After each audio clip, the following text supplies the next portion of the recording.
This podcast is intended for listeners over the age of 19 in Ontario, and we ask that you respect your local laws regarding cannabis. Be sure to like, download, follow, subscribe, and you're going to want to tell all of your friends about today's episode. Yes. Hi, ladies. Hi, ladies. Hi, Amanda. Hi, Annie.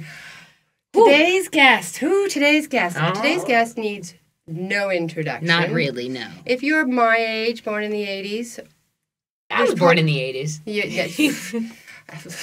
We don't even go there. Then I can't even remember not knowing this person. Yeah. I knew him first as a comedic genius. Mm-hmm. If you're a bit younger, like you might know him from That 70s show. You like reality TV? Dancing with the Stars. So I hope you enjoyed today's episode. It's a real special one for us. That's right. Hello, my voice is at the start and end of every episode. My name is Matt. I'm Annie's husband and producer of Hi Ladies. I am here explaining my error of not hitting record on time. Our guest is a musician and a comedian who is telling a story about Barrie, Ontario, home of Hi Ladies. In the 70s, he did a comedy show. He was liked so much that he was asked for a second night. The hall was booked the second night, so he had to perform in a pizza parlor. Hence the punchline, pizza parlor, as the show comes in. As we learn from our guests, we all learn from our mistakes which better ourselves. So I'm off the hook. Ladies and gentlemen, Tommy Chong. The parlor. which was quite a step down or sideways, or it was so Barrie, you know what I mean? I was gonna say I would expect nothing less from Barrie. That's right. Yeah, Barrie is the only place I know when you get a record snowfall, they just fill up the parking lots with snow. Oh yeah, so that's. You got nowhere to. You can drive, but you got nowhere to park. That's it. That's how much snow we get too, right? Yeah. There was so much snow a few years ago. They actually filled up the kids' the schoolyard. Yes, they ran out of parking lots. Yeah, so they. Yeah, they ran out of parking lots. So now the kids have got to play in the snow, I guess. Yeah, the snow off the road full of all the detritus. That's it. Tommy, just so you know, Who we are. Yeah, we're Hi Ladies Podcast. We've been around for about a year and a half. Got about 60-ish episodes by the end of this season.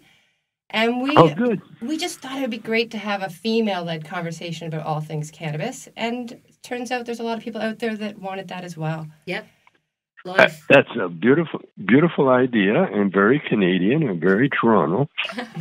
my daughter lives in Toronto. Oh, very cool. Annie, Precious, yeah. She teaches comedy and all sorts of things. Neato. I'm originally Toronto born. I grew up downtown Toronto, worked at Young and Bloor, but when I had my kids, the North called me, and so I'm just a bit north of Toronto. So now I can visit and just be a visitor in Toronto. And it's getting to be the sort of city you want to visit. You're a true Canadian then, eh? I guess so. Okay.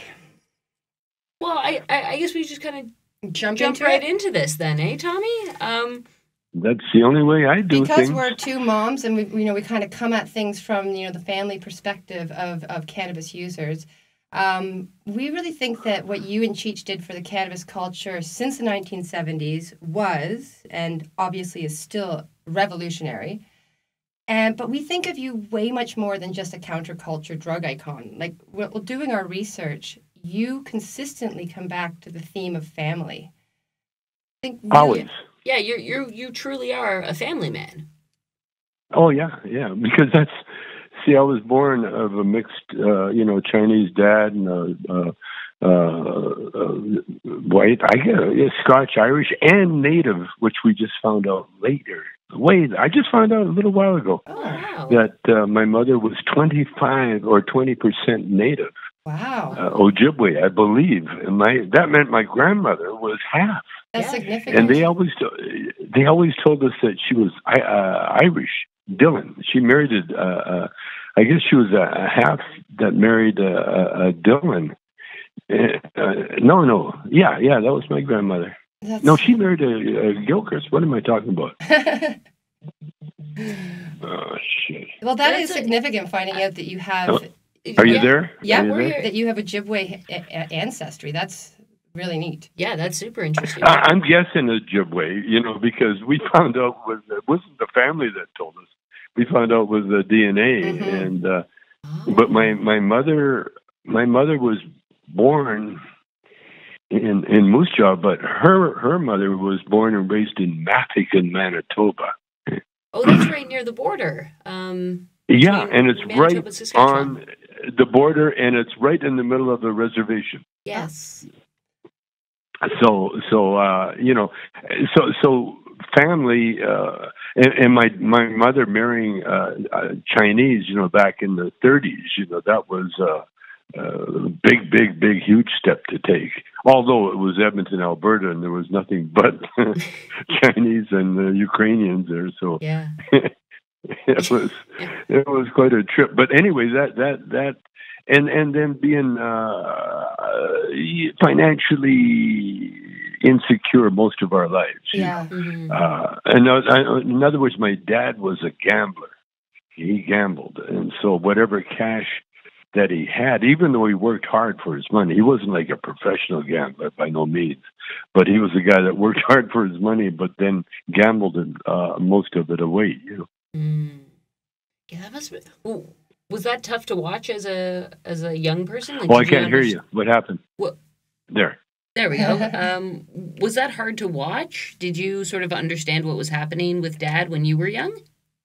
No idea. No idea. Clue. I'm finding all this out now. I'm 84 and I'm just finding out all this shit now.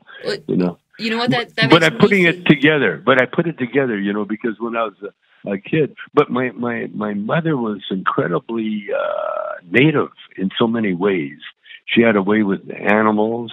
She only had a grade 3 education. And then she got TB when I was a baby, and so I never saw her for 5 years. She was quarantined for 5 years, and so I kind of grew up without a family.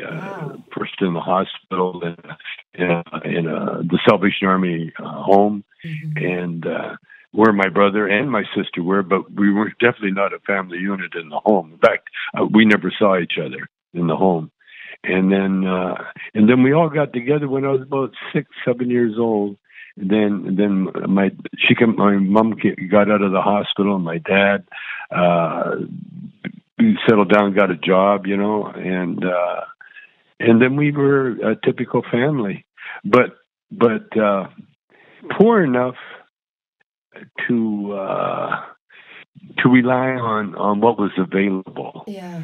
With the children's allowance, that was the thing that we lived on for many years, when things got really tough, and that's why the family unit that's all we had. Wow. And we had relatives, like my dad had these uncles, these Chinese uncles. They weren't really blood relatives, but in Calgary or in Canada, everybody's an uncle or an aunt, right? well, especially with the Chinese, because that's how they get through the border, the immigration. Yeah. Oh, he's my uncle. Oh, yeah, exactly.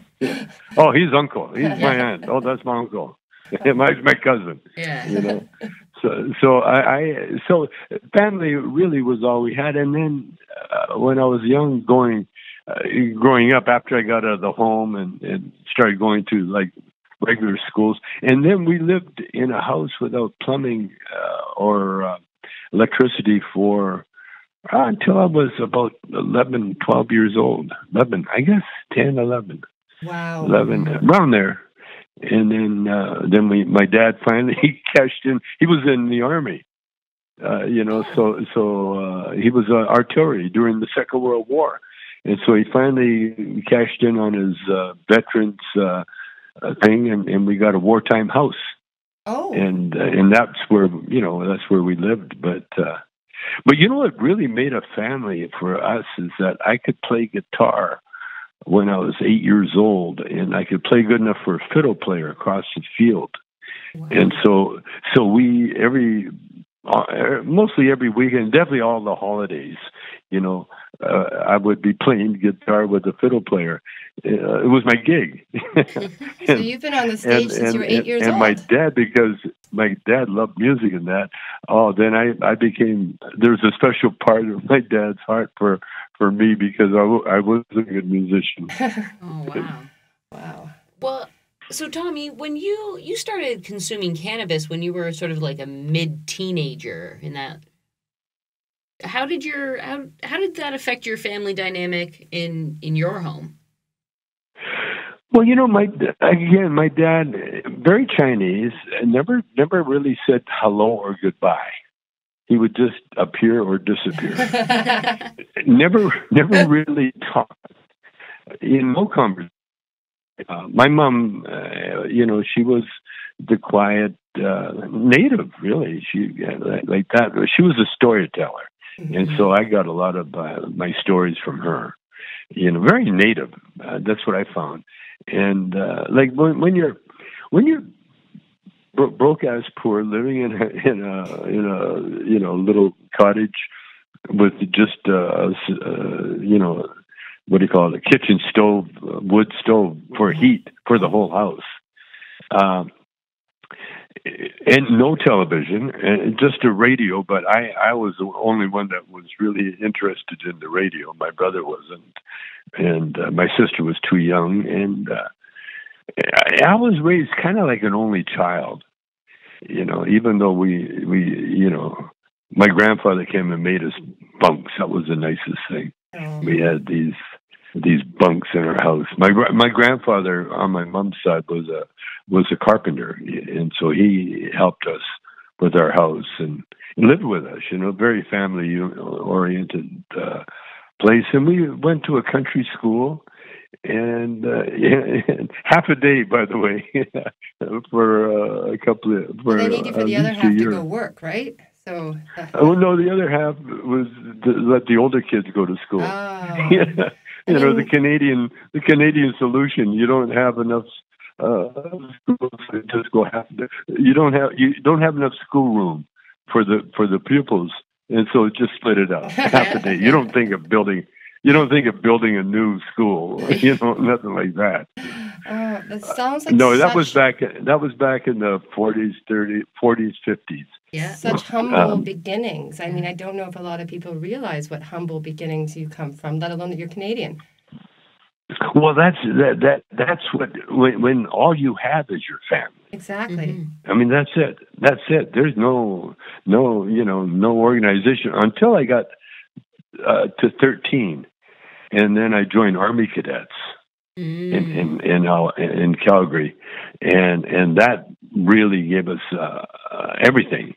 It gave us a uniform and boots and things to do. I had to learn how to march, I had to learn how to shoot a rifle, had to learn how to drink and smoke. That's what you learn in cadets. Yeah, and but again, when I being able to play guitar, I ended up playing guitar with other natives in the Army Cadets, and that's how I got on stage, because I started playing guitar with Elvis impersonator, and I was his backup guitar player. And so when Elvis hit, man, he changed the world. Yes.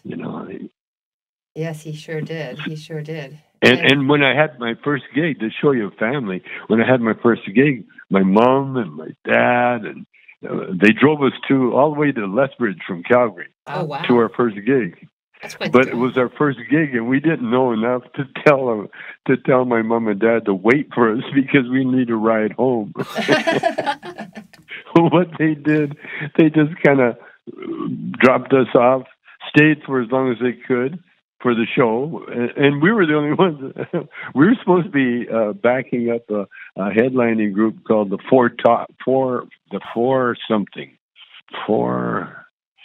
Anyway, it wasn't the Tops. It was I don't know, some. You'll think of it second we hang up. Black group, but anyway, they the promoter no one came to the gig, and we were the only ones that played. And my mom and dad said, "Bye, see ya," and they left. and we're waiting around to get paid, and we never got paid. The promoter left before we did, and so we had a hitchhike home from Lethbridge. It was like 130 miles. Yeah. With a guitar amp in the middle of winter on the side of the road. But it was all, an experience. It was my first gig, and it was like, wow, I'll never forget this one. Well, that's exactly it. That's right. All the lessons that you learn sort of in the entertainment industry, you got it all in your first show. Like, don't leave without getting paid. And... Right, they're getting... an audience by the promoter. And I don't think I was going to get paid that much anyway,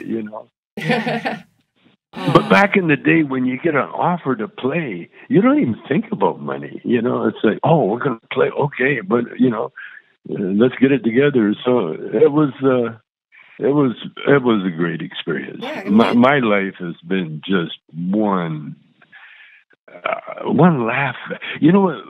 I also learned, with the fiddle player in the house parties, that there was a lot of humor.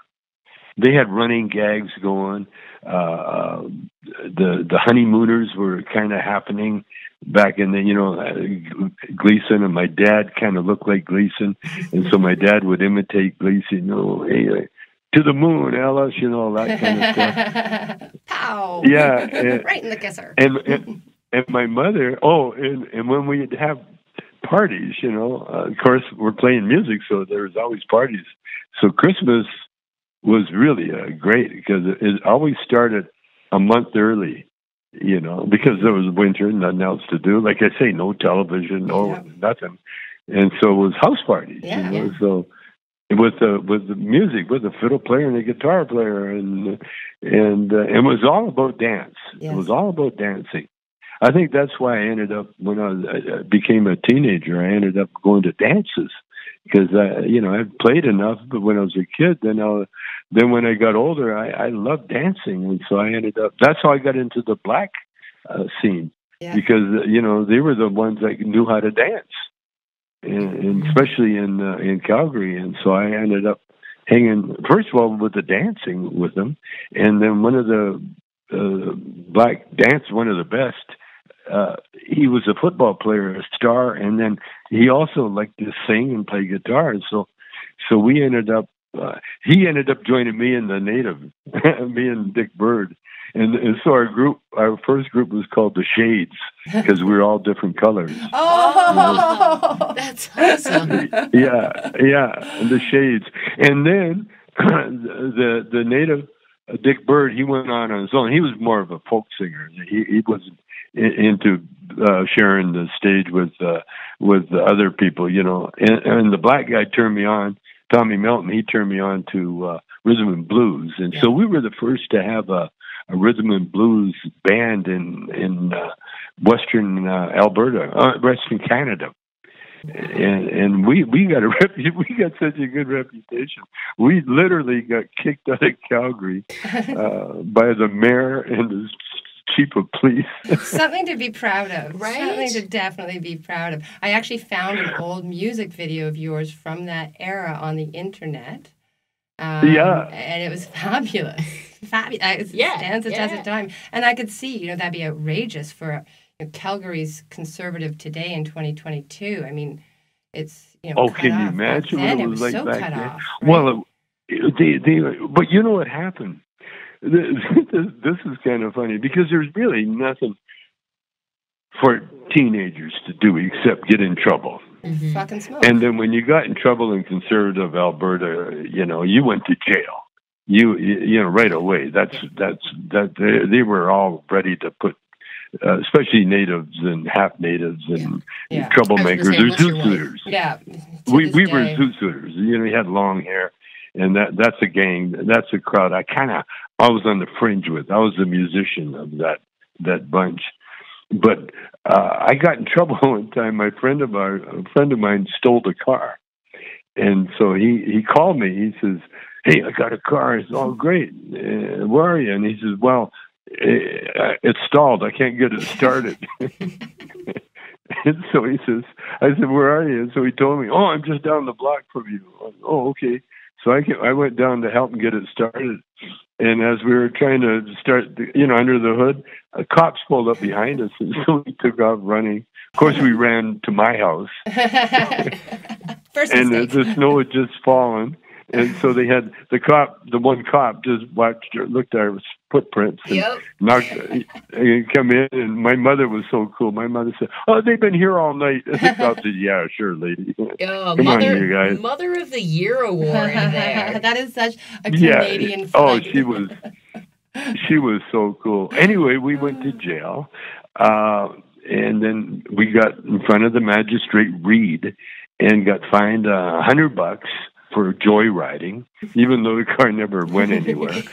And but then I got my social conscience kicked in. I don't know what happened, but all of a sudden I realized, what I was doing is what other kids were doing because we had nothing else to do. Yeah. That was it. There was no activities, nothing, no clubs, nothing. And so I had, for some reason, I went and met with the magistrate Reed. He was in the courthouse, and I walked in his office one day, and I told him, that there's nothing for kids to do in Calgary, and teenagers, Mm-hmm. And so Reed says, "Well, why don't you just start something?" And I said, "Okay." And he said, "By the way, didn't you appear before me?" And I said, yeah. And he said, "Oh, okay." And so anyway, he told me to start something. And I had a friend that his dad was head of boys club. And so I talked to him. And so the boys club says, "Well, start a teen club and we'll back you." Oh. And so I started the teen club, which was a stroke of genius. because we got everything given to us. Yes. We got the Legion Hall in downtown Calgary on a Saturday night for I think they charged us $25 a night. Oh, wow. For the janitor service. And then because it was a teen club, I didn't want to charge a lot. So we charged anywhere from a couple of bucks, depending on who you were, but it was cheap enough and we packed that joint. Because think about it, we had the first rhythm and blues band in Western Canada. We're playing in downtown Calgary in a beautiful dance hall. We're packed. People were and the badasses, which I knew, they were all coming from all parts of Calgary. And then, but because of the liquor laws, we had to stop at midnight. And so now we got midnight. And we got all these hopped up teenagers with nothing to do. Yeah, nowhere to go, right? And so they would go to, rumor was, "Hey, well, there's a friend of mine's babysitting. Where are you going? I'm going to go visit her." "Well, we'll come with you." Yeah. And pretty the hordes would descend on these parties, and then the jocks and the hoods would get into a scuffle. And anyway, the cops called us into the mayor's office, and instead of giving us a award, they said, "You guys, I think it's best if you leave town for the holiday weekend or the holidays." Man, what a Canadian response to something. Hey, you've noticed a problem, so do something to fix it. Well, we don't like what you've proposed to fix it with, so just shut her down. Now go to the next town over. Go bother them over there. But it's brilliant. You took a teen club and turned it into your dance club, right? To do what you love, which is music and an entrepreneur at heart. Yes, and truly an activist. That speaks volumes to you as a youth from activist. The beginning.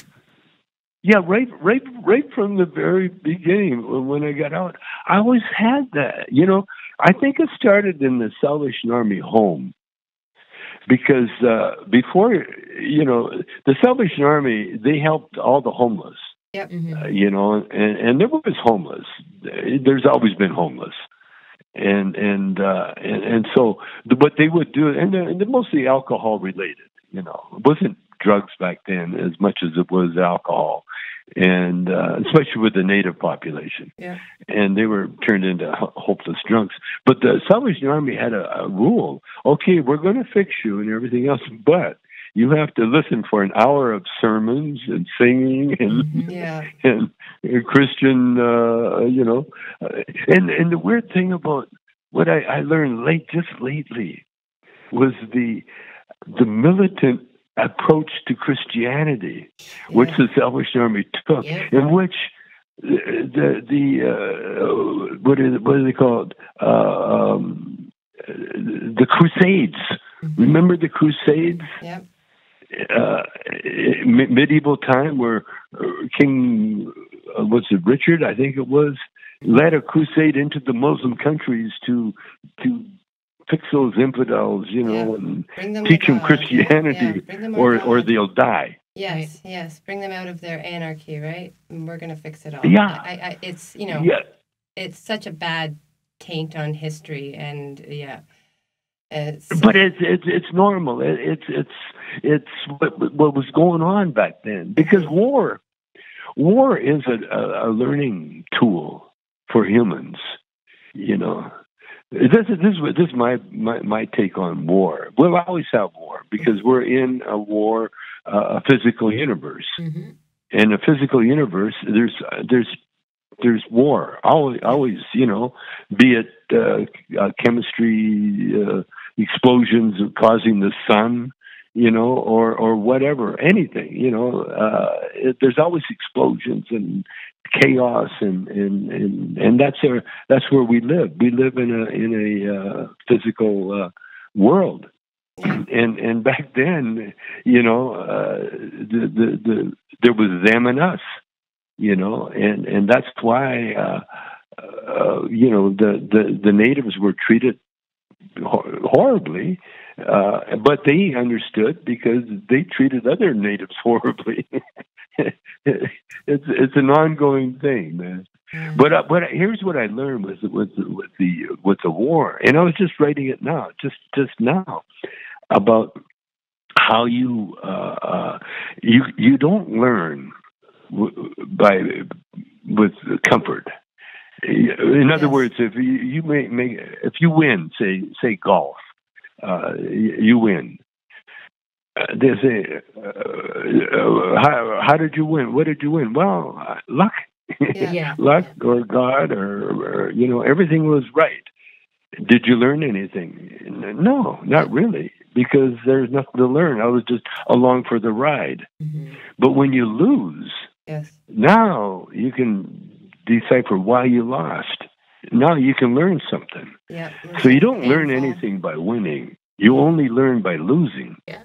And so that's what's going on in the world today, and will always go on. It's the losers that dominate because they're the ones that need the education. Mm-hmm. The ones that know, the ones that they don't have to do anything because they're learning other things. They're learning higher learnings. And so we as a population, we have to understand. The ones that can understand, you understand. It's hard to understand when you're in the middle of learning or in the middle of losing, But we're all equal, and we're all here to learn. And basically, that's it. That's why we're here, and that's what I've been learning myself. Now, people ask me, why you're so successful. How did that happen? It was all mistakes. Yeah. I'd get fired. You came over a lot of adversity, and I think you turned a lot of those adversities into positive things. That's right, and opportunities. Yeah. Sort of created your own opportunities. Yes. With no choice. Mm-hmm. Right. So, no choice. And the thing is, when you're a musician, and I wasn't, by the way, I wasn't a musician where I learned my instrument. I was a farm kid that said, it could have been a shovel they gave me. Here, learn to dig a ditch. Instead, it was a guitar. Here. Oh, you can play a guitar a little bit? Okay, here. This is your job. You're going to back up this fiddle player or back up that singer and then end up with your own band. And then but always backing up better players than me. That was the secret. That was my secret. The next level. The next. That kind of reminds me of like relationships, right? And I know that. Yeah. I know now, Tommy. You've been married for almost half a century. You and Shelby are the coolest couple to see interact with each other. You guys are so in love with each other. It comes. Look, if I can tell how much you love each other through your Instagram accounts, I know what like I can only imagine what's happening outside of Instagram. They're you seem very much infatuated with each other, and it's so refreshing after 47 years of marriage. It's a lot of years. Well, being together, actually more. We've been together longer. I've known her since she was 16. Yes. And, I actually read that, and you were 10 years older, and it wasn't, a little bit went on before you ended up together. Well, the reason we stayed together was that she was never going to be with me. I was her friend. Yeah. And I think you guys, it looks like you're still friends. Yeah, that's right. Many years later, which is we're the best friends. Aww. We're the best friends. Except she's always blaming me for shit for just being me, for being a guy. Yeah. You and all the husbands always. I was just going to say, I bet my husband would agree with you that that's how things just go. Yeah. My husband, who's listening, he's biting his tongue. yeah. I get blamed for just being a guy. That's so funny, Tommy. Like yesterday, we had a little fight. The typical, just before you go out somewhere and you have that fight. Yeah. And then she goes, "Well, I'm not going." I said, "Great." She goes, "No, we're going." You called her bluff. The minute I agreed with her, she goes, "No, we're going. We're going." Sure, I'll stay home. Now listen. She says, "You have to apologize." She says to me, "That's okay. I'm sorry." That's not a good enough apology. Yeah. No, that was. She's okay. And maybe that's what keeps it, after. But you want to know what the fight was about? Let me tell you what the fight was about. We're doing this Cheech and Chong weed thing, okay? And we got a big offer. And it's not an offer, it's a reality. We're going to be very, very, very wealthy, okay? Because we're going public with Cheech and Chong. Wow. So we're going to be on the stock exchange again eventually. And because all the weed things, we're Cheech and Chong were the only ones that kind of made it through. I think Snoop Dogg did a little bit, but everybody else fell by the wayside because it's too big for entertainers. Yeah. But because Cheech and Chong, especially the Chong part, we stayed true to the weed. Yes. We never, and so as a result, we got this incredible reputation, and we got people. It's going to be a multi-million-dollar thing. We're looking to build it up and then maybe sell it for like $100 million. Oh, wow. That's what we're looking at. Okay. Well, here's what the argument was about. I had to go do a personal appearance at one of the clubs that's selling our stuff, because if I'm there, then they sell more weed, blah, blah, blah, that kind of thing. Yes. But I had to take a Lyft or an Uber home. And so my wife looked at the bill and says, $100? Oh, well, we're not paying that. I'm telling my son, I'm telling Parrish, someone has to pay for that. Well, I fucking blew it. I said, what the? Come on. And so it was one of those. And then she says, you apologize, we're not going. And I said, oh, good, we're not going. Then I apologize. Of course I apologize. Yeah. Because she's only doing her job. Oh, yeah. Right? Yeah. If she lets you get away with one $100 Uber trip, the next thing you know, you're Ubering out to Newfoundland, You're taking your private jet downtown to the club. I do love that. Say, I'll pay you back when we go public, babe. Yeah, she was, and then we're going to a recital with my granddaughter. My granddaughter's dance recital. Oh God, it was cute. Oh. It was cute. How old is but she? no, I, my love for Shelby. Again, you got to be careful when you have a friend, because you can always break up with a lover. That's no problem. They do something, or you find someone else. But a friend, Yes, that's for life. Mm-hmm. That's for life. Unless you get to stick with, but even then, you're still know each other. Better than like I always found friends closer than siblings. Yes. Well, you choose them, right? Mm-hmm. Yeah, and so when I met her, she was too young to get into the other nightclubs, and I had a nightclub, and so she knew that she could always get into the club that I had. Now she was always gorgeous. Yes. And I was always very, very healthy. I was a weight bodybuilder, and I loved. And she was my ideal when I was a kid growing up.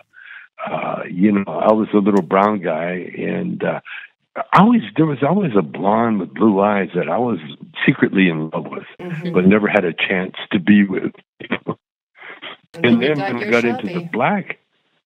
Yeah, when I got into the black crowd, then I met a race of people that were equal, if not more, more trouble than I was. Then I met my first wife, Maxine. Well, she was 14, and her uncle or her brother played the organ in our band, or piano at the time, and her young playing and then ended up playing with You're sort of chopping in and out there, Tommy. Literally child sweetheart. Maxine was a church lady. She went to church and played in the church. On the wild side, and she was like my my straight girlfriend, yes. to go for. I wasn't a womanizer at all until, no, not really. No, I never have been. I've never seen anything of that. That would ever have supported that. No. That's what I mean. You've known your wife since you were in your 20s. Yeah. I know that you had your first wife, Maxine. You started your family with her and continued to grow that family for... you started in the early 1960s and grew your family all the way up until the 80s. You have how many kids? Five? Yeah, and we're still together. Max, Ray Dawn, she was back east for a while. She's back in town. Robbie, she takes me to my doctor appointments all the time. That's my older daughters. Paris, he's CEO of the weed company. Gibran, I'm supporting him. He's in my band called Chong and the Family Stone, and he's on a retainer. He's your youngest, right? He's got a degree in music, though, and he's married to a very beautiful wind scientist, a very beautiful and very talented lady. I got them, and Precious Chong, she teaches comedy in Toronto. In Toronto, up here. Yeah, she does. No, all my kids, and the reason they're so successful is I treat them the way my father treated me. My dad told me. First of all, I told all my older sons, especially Paris. I told them, I said, listen, I don't care. And I told my daughters this too. When they became teenagers, I said, I don't care what you do. Just don't tell me about it. And my son, my surfer son, Paris, he got into a legal thing. He beat up another surfer and got sentenced to community service, $100 community service. I did not hear about it. I did not know about it until after it was done. All the 100 hours were done. Yeah, so he did what he was told to. No, I've always, and my dad was the biggest supporter. My dad told me, he says, son, no matter where you are, if you need a ride, you call me. I'll come and get you. Isn't that something? And did you ever have to call him? Did you feel comfortable I enough? called him. Yeah? Oh, no, I called him a few times. And did you I carry called that him. on with your children? Did you have the same motto?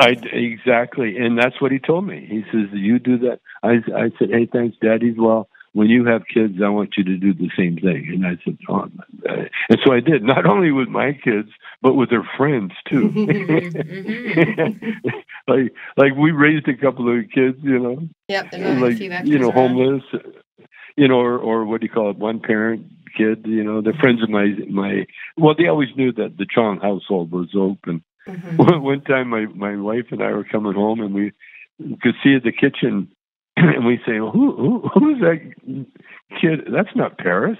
Who's that kid in the refrigerator? and it was Roni. He was a surfer kid that would either live on the beach. He only had a dad. And so Roni ended up living with us off and on for a little while. And I'd drive him to school. And guess where he went to school? Stoner Avenue. No, no way. That's so funny. And he had no idea why I would crack up every time I dropped him off at Stoner Avenue. How serendipitous. Right? And while we're on the topic of stoners and kids, did your kids know about your cannabis use, or like how did you manage that sort of the overlapping? They knew from the beginning. You know what I learned is that if Dad likes it, then chances are Mom's not going to like it. Yeah. Yeah. And no one else is going to like it. And so I never tried to enforce that on anybody. I would just keep that cannabis use to myself and sneak around and not I never got evangelical with cannabis. Even it's hard for me to do it now because people ask me, "What should I do to?" Fuck, I don't know. Find out. Wow. We hope you really enjoyed that. I sure did. Right? But there's so much more to this conversation. And so we hope you've enjoyed listening with us. Get to know Tommy a little bit better. That's right. So if you want to hear the rest of the conversation, tune in next week where we'll have the other half of this conversation. And it only gets better. That's it. But now it's time for us to step away. Take a toke. And go be moms. If you've enjoyed today's episode, I don't even think I have to say that. Right. You can find all of our episodes wherever you listen to your favorite podcasts. Please don't forget to rate, comment, subscribe. And this one, you can tell your friends. Bye, ladies. See you next week, Tommy.